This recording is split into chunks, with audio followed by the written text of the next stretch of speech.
شیطان نے قسم کھائی مولا مجھے تا قیامت تیرے بندوں کو میں ان کو راستے میں سے روکوں گا، ان کو گمراہ کروں گا، ان کو نیکی کی طرف نہیں آنے دوں گا۔ تو اللہ نے ہم کموں کی خاطر دیکھیں اپنی عزت کی بھی اپنے جلال کی قسم کھا کر فرمایا میرا بندہ جب پلٹ کر آ جائے گا تو میں اسے معاف فرما دوں گا۔ تو حضرت ابی ہریرہ رضی اللہ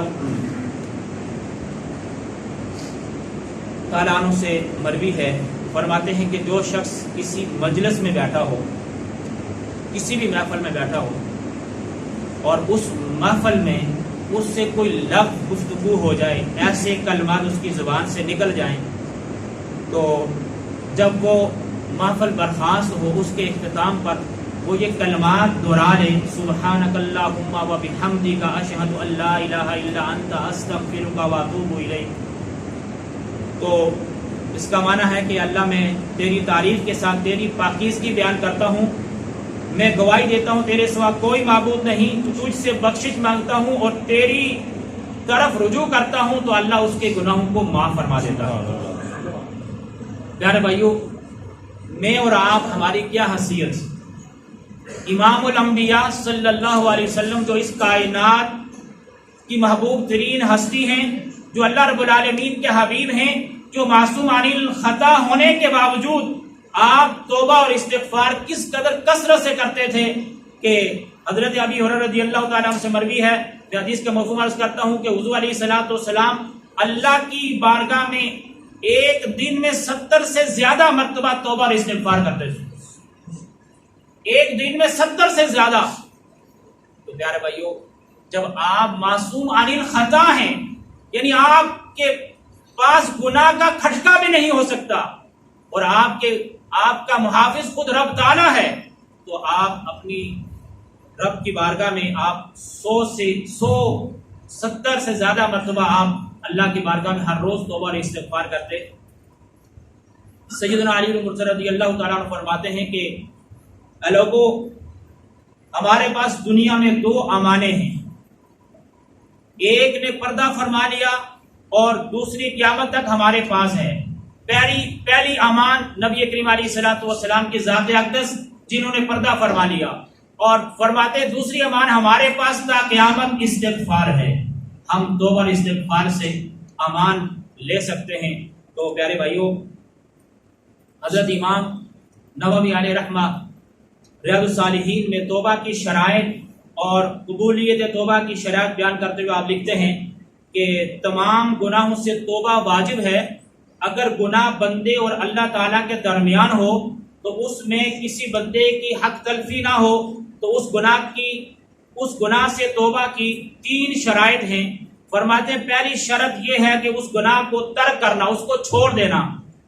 وہ گناہ جو اللہ اور بندے کے درمیان ہوں، اور نمبر 2 فرمایا گناہ پر شرمندہ ہونا، اور نمبر 3 فرمایا اس بات پر پختہ ارادہ کرنا کہ اب کے بعد میں اس گناہ کو دوبارہ نہیں دہراؤں گا۔ فرمایا اگر ان شرائط میں سے کوئی ایک شرط بھی نہ پائے گی تو اس کی توبہ نہیں ہوگی۔ فرمایا اگر بندے کی حق تلفی بھی ہے اور اس کے رب کے درمیان بھی گناہ ہے تو پھر اس کی 4 شرطیں ہیں، 3 شرطیں آپ نے سن لی، چوتھی شرط آپ فرماتے ہیں کہ اگر بندے کی حق تلفی ہے تو پھر اگر وہ حق تلفی مال کی صورت میں ہے تو اس کا مال واپس لوٹایا جائے اور اللہ کی بارگاہ میں توبہ کی جائے، اور اگر اس نے کسی پر تہمت لگائی، کسی کی غیبت کی، تو پھر اس کو یا تو اس بندے پر اختیار دے یا تو پھر وہ اس سے معافی طلب کرے، اور اگر وہ اس سے معافی طلب نہیں کرتا تو پھر یہ شرائط میں سے یہ شرط نہیں پائی جاتی تو اس کی توبہ نہیں ہوگی۔ لیکن فقہا فرماتے ہیں کہ اگر بندہ اس کے جس کی غیبت کی ہے، جس پر تہمت لگائی ہے، وہ اس کے سامنے اپنے آپ کو پیش نہیں کر سکتا، تو پھر وہ کیا کرے کہ پھر اس کے لیے بخشش کی دعا مانگے اور اپنے گناہ سے سچے دل سے توبہ کرے، تو اللہ معاف فرمانے والا ہے۔ تو سچی توبہ کی علامات کیا ہیں؟ حضرت عبداللہ بن مبارک رحمۃ اللہ علیہ نے فرمایا کہ سچی توبہ کی 6 علامات ہیں۔ نمبر 1 گزشتہ گناہوں پر نادم ہونا، نمبر 2 گناہوں کی طرف نہ لوٹنے کا مصمم عزم یعنی ارادہ کرنا، نمبر 3 جن فرائض میں کوتاہی کی ہے ان کو ادا کرنا، ان فرائض کی ادائیگی کرنا، نمازیں نہیں پڑھی ان کو لوٹانا، زکاتیں نہیں ادا کی، ان زکاتوں کو لوٹانا، اللہ کی بارگاہ میں ان کو ادا کرنا، اور اگر روزے نہیں رکھے تو ان روزوں کو دوبارہ ان روزوں کو رکھنا شروع کر دے۔ نمبر 3، جن کا حق تلف کیا ہے انہیں ان کا حق دینا۔ نمبر 5، ناجائز اور حرام مال سے بدن پر جو چربی چڑھ گئی تو آپ فرماتے ہیں اسے غم و حزن کے ساتھ پگھلانا یہاں تک کہ کھال ہڈی سے چمٹ جائے، اور پھر اس پر جو گوشت آئے تو فرماتے ہیں وہ ایسا گوشت ہو جو حلال اور طیب رزق سے پروان چڑھے۔ اور نمبر 6 آپ فرماتے ہیں جس طرح بدن کو نفسانی خواہشات کی لذت پہنچائی ہے، جس طرح گناہ کر کے آپ اپنے نفس کو لذت پہنچائی ہے، اب توبہ کے بعد وہ اللہ کی اطاعت و فرما برداری کا مزہ اپنے نفس کو چکھائے۔ تو یہ ہیں سچی توبہ کی 6 علامات، ان پر جو بندہ عمل پیرا ہو اللہ اس کی توبہ قبول فرمانے والا ہے۔ آئیے میں آپ کو سچی توبہ کا ایک واقعہ عرض کرتا چلوں کہ قبیلہ جوہینیہ کی ایک عورت نے اس طرح توبہ کی کہ اس عورت سے گناہ سرزد ہوا، اس سے زنا ہوا، پھر اس کے ہاں حمل ٹھہر گیا۔ وہ حضور علیہ الصلوۃ والسلام کی بارگاہ میں حاضر ہوتی ہے اور عرض کرتی ہے اللہ کے نبی میں حد کے جرم کی مرتکب ہو چکی ہوں، یعنی مجھ پر حد جو ہے وہ لگتی ہے، تو آپ مجھ پر حد قائم کیجئے۔ تو نبی علیہ الصلوۃ والسلام نے اس کے ولی کو، اس کے وارث کو بلایا اور بلا کر کہا کہ اس عورت کی دیکھ بھال کرنا، اس وقت تک اس کا خیال رکھنا جب تک اس کے ہاں بچہ پیدا نہیں ہوتا، جب اس کا بچہ پیدا ہو جائے تو پھر اس کو ہمارے پاس لے آنا۔ تو اس عورت کا جب بچہ پیدا ہوتا ہے تو پھر اس عورت کو حضور علیہ الصلوۃ والسلام کی بارگاہ میں پیش کیا جاتا ہے۔ تو نبی اکرم علیہ الصلوۃ والسلام نے پھر اس پر شرعی حد مقرر کی کہ فرمایا اس کو سنگسار کیا جائے۔ جب اس عورت کو سنگسار کیا گیا تو سنگسار آپ جانتے ہیں کیا ہوتا ہے، گڑھا کھود کر اس چھاتی کے نیچے اس کے جسم کو مٹی میں بند کر دینا، اور یہ اوپر والا حصہ چہرہ جو باقی رہ جاتا ہے پھر پتھر مار مار کر اس کو ہلاک کرنا۔ اس پر حد مقرر کی گئی، اور جب اس کی ہلاکت ہو گئی، جب وہ فوت ہو گئی تو پھر میرے اور آپ کی کریم آقا علیہ الصلوۃ والسلام نے اس کا جنازہ پڑھایا۔ سیدنا عمر فاروق رضی اللہ تعالیٰ عنہ حضور کی بارگاہ میں عرض کرتے ہیں یا رسول اللہ صلی اللہ علیہ وسلم کیا آپ ایک زانیہ کا جنازہ پڑھاتے ہیں؟ تو حضور علیہ الصلوۃ والسلام نے کہ عمر بے شک اس کی ایسی توبہ ہے اگر مدینہ کے 70 آدمیوں میں اس کی توبہ کو تقسیم کیا جائے تو سب کے لیے کافی ہو جائے۔ اور پھر آپ نے فرمایا کیا تم نے اس سے افضل توبہ پائی ہے کہ اس نے اپنے آپ کو رب کی رضا اور خوشنودی کے لیے اللہ کے حضور پیش کر دیا۔ تو جو اللہ کے خوف سے لرزنے والے ہیں اس عذاب سے تو وہ سچی توبہ یوں کرتے ہیں۔ تو پیارے بھائیوں، جو بندہ سچے دل سے توبہ کرتا ہے اللہ اس کے لیے اپنے رحمت کے دروازے کھول دیتا ہے۔ حضرت نوح علیہ السلام نے اپنی قوم سے مخاطب ہو کر فرمایا کہ فَقُلْتُ اسْتَغْفِرُوا رَبَّكُمْ إِنَّهُ كَانَ غَفَّارًا يُرْسِلِ السَّمَاءَ عَلَيْكُمْ مِدْرَارًا وَيُمْدِدْكُمْ بِأَمْوَالٍ وَبَنِينَ وَيَجْعَلْ لَكُمْ جَنَّاتٍ وَيَجْعَلْ لَكُمْ أَنْهَارًا۔ آپ نے فرمایا کہ اے میری قوم اپنے رب سے بخشش طلب کرو، بے شک تمہارا رب بڑا بخشنے والا ہے اور وہ تم پر بڑی زوردار بارش نازل فرمائے گا۔ اور جو اللہ کی بارگاہ سے سچے دل سے توبہ کرتا ہے تو آپ نے فرمایا اللہ تمہاری مال اور اولاد کے ذریعے تمہاری مدد فرمائے گا، اور اللہ تمہارے لیے باغات اگائے گا، اور اللہ تمہارے لیے نہریں جاری فرما دے گا۔ تو اس سے ان آیات بینات سے یہ پتہ چلا یہ حضرت نوح علیہ السلام نے اپنی قوم سے خطاب کیا تھا۔ اللہ رب العالمین نے اس گفتگو کو قرآن میں ذکر کیا، حضرت نوح علیہ السلام نے کس طرح اپنی قوم سے خطاب کیا کہ اللہ وہ ہے کہ جو توبہ کرنے کے بعد اپنے بندے پر اس طرح بارش برساتا ہے، پھر اس کی مال اور اولاد کے ذریعے اس کی مدد کرتا ہے، اس کے لیے باغات اگاتا ہے، اس کے لیے نہریں جاری فرماتا ہے۔ پیارے بھائیو، آج اگر ہم اپنے رزق کا رونا رو رہے ہیں، اگر آج کوئی یہ بندہ کہتا ہے میرا کاروبار نہیں چل رہا، وہ سچے دل سے اللہ کی بارگاہ میں تائب ہو جائے، اور میں اس کو یہ وظیفہ دیتا ہوں کہ وہ اس کو پڑھے، پھر دیکھے رب تعالیٰ کیسی بارش رزق کی نازل فرماتا ہے۔ استغفر اللہ الذی لا الہ الا هو واتوب الیہ۔ اگر یہ کلمات آپ کو یاد نہیں ہوتے تو یہی پڑھتے رہے کثرت کے ساتھ، استغفر اللہ، اور سچے دل سے تائب ہو جائے۔ جو پہلے گناہ کیے ہیں ان سے معافی طلب کرے، اور کسی کا حق مارا ہے اس کا حق لوٹائے۔ نمازیں قضا کی ہیں، نمازیں لوٹانا شروع کر دے۔ زکاتیں ادا نہیں کی، وہ لوٹانا شروع کر دے۔ روزے قضا کیے ہیں وہ رکھنا شروع کر دے۔ رب کی بارگاہ میں سچے دل سے تائب ہو جائے، پھر دیکھیں آپ کا کاروبار چلتا ہے یا نہیں چلتا۔ اللہ کی بارگاہ سے معافی طلب کرتے رہیں۔ پیارے بھائیو، اللہ رب العالمین بڑا غفور رحیم ہے، وہ بڑا کریم ہے۔ وہ اپنے بندے پر اتنا کرم فرماتا ہے کہ جب بندہ سچے دل سے توبہ کرتا ہے تو اللہ تعالیٰ صرف اس کے گناہوں کو معاف ہی نہیں فرماتا، بلکہ اس کے گناہوں کو معاف فرما کر نیکیوں میں تبدیل فرما دیتا ہے۔ وہ اتنا کریم ہے۔ تو آج ہم اپنے آپ کو دیکھیں، اور جو بزرگان دین جنہوں نے اللہ اور اللہ کے محبوب علیہ الصلوۃ والسلام کی اطاعت و فرما برداری میں زندگی بسر کی ہے، ان کے حوالے سے میں ایک حضرت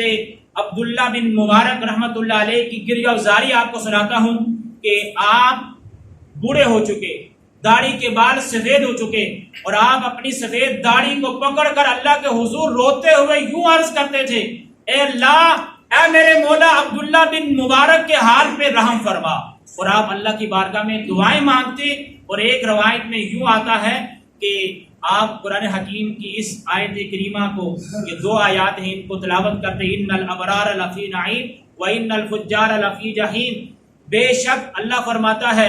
کہ نیکوکار جنت میں ہوں گے اور بدکار جہنم میں ہوں گے۔ جب یہ آیات آپ پڑھتے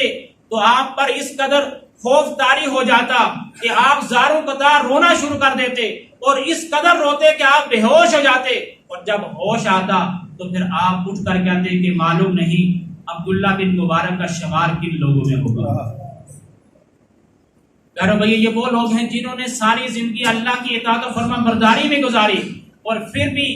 اس کے باوجود ان کا خوف اس قدر تھا۔ تو پیارے بھائی، آج ہم اپنے کرتوت دیکھیں، ہم اپنے کام دیکھیں، آج تو ہم سے اللہ کی بندگی بھی نہیں ہو پا رہی، آج ہمارے اندر خوف کا احساس بھی نہیں ہے، اور آج ہم توبہ کی طرف بھی نہیں آ رہے۔ پیارے بھائیو، اللہ کی ذات بڑی غفور و رحیم ہے۔ اللہ نے ہمیں یہ ماہ مقدس عطا فرمایا، اور اس ماہ مقدس کے حوالے سے نبی اکرم علیہ السلام کا فرمان آپ کئی بار سن چکے ہیں کہ آپ نے فرمایا، جس شخص نے رمضان کو پایا اور وہ اپنی بخشش نہ کروا سکا، اس سے بڑا بدبخت کوئی نہیں ہو سکتا۔ اب ہم خود ہی غور کریں کہ وہ رحمت للعالمین محبوب جنہوں نے رو رو کر اپنی امت کی بخشش کے لیے دعائیں مانگی ہیں، تو وہی فرما رہے ہیں کہ اس سے بڑا بدبخت کوئی نہیں جس نے رمضان کو پایا اور اپنی بخشش نہ کروا سکا۔ پیارے بھائیو، اللہ تو غفور رحیم ہے، وہ تو کریم ہے، لیکن ہم غور کریں کہ آج کتنے ایسے والدین ہیں جن کی اولاد نافرمان ہو گئی، ماں باپ کا کہنا نہیں مانتی، ماں باپ اس قدر دل شکستہ ہوئے، اس قدر ان کی دل شکنی ہوئی، اس قدر وہ ان کے دل ٹوٹ گئے کہ انہوں نے اپنی اولاد کو آگ کر دیا، اور اولاد کے نفع اور نقصان سے وہ بری و ذمہ ہو گئے، اخباروں میں خبر چھاپ دی کہ میں اس اولاد سے بیزار ہوں، اگر اس کا کوئی نقصان ہوتا ہے تو میں اس کا ذمہ دار نہیں ہوں، میں اس کو اپنی جائیداد سے بھی آگ کرتا ہوں۔ پیارے بھائیو، مجھے اور آپ کو غور کرنا چاہیے، یہ اپریل کا مہینہ گزرا، مئی کا مہینہ ہے، آج 7 تاریخ ہے، اللہ نے کتنا ہم پہ کرم کیا ہوا ہے کہ موسم بھی خوشگوار کر دیا، لیکن اس کے باوجود اس کا دیا ہوا رزق اس کے دیے ہوئے سانس لیتے ہوئے ہم آج بھی ہمارے لوگ سر عام کھا پی رہے ہیں، کسی کو کوئی پرواہ نہیں ہے، میرا مالک مجھ سے ناراض ہو جائے گا، ہمیں کوئی فکر نہیں اس بات کی، لیکن مالک پھر بھی مہربان ہے، وہ ٹھنڈی ہوا بھی چلا رہا ہے، وہ بارش بھی برسا رہا ہے، وہ رزق بھی فراوانی بھی کر رہا ہے۔ پیارے بھائیو، ہم کس طرف چل پڑے ہیں؟ آج اللہ نے ہمیں موقع دیا ہے، رمضان کے چند ایام باقی رہ گئے ہیں، یہ عشرہ جو مبارک ہے، یہ جہنم سے رہائی والا عشرہ ہے، ہمیں اپنے آپ کو جہنم سے رہائی حاصل کرنے کے لیے اللہ کی بارگاہ میں جھک جائیں۔ آج کی رات بھی بڑی قدر والی رات ہے، آج کی رات بڑی قیمتی رات ہے، اس رات میں اللہ نے قرآن کو نازل فرمایا ہے، اللہ نے اس رات کا ذکر فرمایا، اِنَّا أَنزَلْنَاهُ فِي لَيْلَةِ الْقَدْرِ، بے شک ہم نے اس کو لیلۃ القدر میں نازل کیا، وَمَا أَدْرَاكَ مَا لَيْلَةُ الْقَدْرِ، یہ لفظ قدر کی بات اللہ نے فرمائی، تمہیں کیا معلوم کہ شب قدر کیا چیز ہے؟ لیلۃ القدر خیر من الف شہر، اللہ فرما رہا ہے وہ 1000 مہینوں سے بہتر ہے۔ ایک بندہ 83 سال 4 ماہ اس طرح عبادت کرے کہ وہ رات کو شب بیداری کرے، یعنی اللہ کی عبادت اور ریاضت میں رات گزارے، دن کو روزہ رکھ کر کفار کے ساتھ جہاد کرے، اس طرح وہ 83 سال اور 4 ماہ گزار دے۔ اللہ تعالیٰ فرما رہا ہے اے بندے، میں اس رات کو اس 83 سال 4 ماہ سے بھی بڑھ کر تجھے اجر و انعام عطا فرمانے والا ہوں۔ پیارے بھائیو، اللہ کتنا غفور و رحیم ہے، اگر وہ تھوڑی سی ہماری رسی کو کھینچ لے، کسی تکلیف میں مبتلا کر دے، ہم چیخو پکار شروع کر دیتے ہیں اور ایسے ایسے شکوے اور شکایت شروع ہو جاتی ہیں۔ بہرحال بات لمبی ہو جا رہی ہے، تو پیارے بھائیو، اس آخری عشرے کی دعا بھی میرے اور آپ کے کریم آقا علیہ السلام نے ہمیں عطا فرمائی ہے کہ اس آخری عشرے میں آپ نے کیا پڑھنا ہے؟ اللہم انک عفو تحب العفو فاعف عنی یا غفور یا غفور یا غفور۔ اس کا مفہوم کیا ہے؟ اللہ تو عفو و درگزر کرنے والا ہے اور تو معافی کو پسند فرماتا ہے، اللہ مجھے معاف کر دے۔ تو پیارے بھائیوں، یہ آخری عشرے کے جو ایام رہ گئے ہیں، اللہ کو راضی کر لیں۔ اگر اس سے پہلے بھی آپ نے روزے نہیں رکھے، آپ سے بھول ہو چکی ہے، غلطی ہو چکی ہے، مالک غفور و رحیم ہے، معاف فرمانے والا ہے، سچے دل سے اس کی بارگاہ میں آ جائیے اور اللہ سے وعدہ کیجیے، اللہ جو روزے گزر کے نہیں رکھے باقی رکھوں گا، اور اس عید کے بعد جو روزے نہیں رکھ سکا وہ بھی رکھوں گا۔ سچے دل سے توبہ طائب ہو جائیے۔ زکوٰۃ نہیں دی ہے پچھلے سال کی، اس سے گزشتہ سالوں میں نہیں دی، تو سچے دل سے توبہ کیجیے۔ نمازیں آپ سے قضا ہو گئی ہیں، معافی مانگیے، وہ معاف فرمانے والا ہے۔ پیارے بھائی، اس کی بارگاہ میں آ جائیے، اور پھر جب انسان کی آنکھیں بند ہو جائیں گی، اس وقت پچھتانے کا کوئی فائدہ نہیں ہے۔ اللہ سے دعا کر اللہ تعالیٰ مجھے اور آپ کو عمل کرنے کی توفیق عطا فرمائے۔ تو سب سے گزارش ہے کہ آپ سنتی ادا کرنے سے پہلے اپنی صفیں درست فرمائیں۔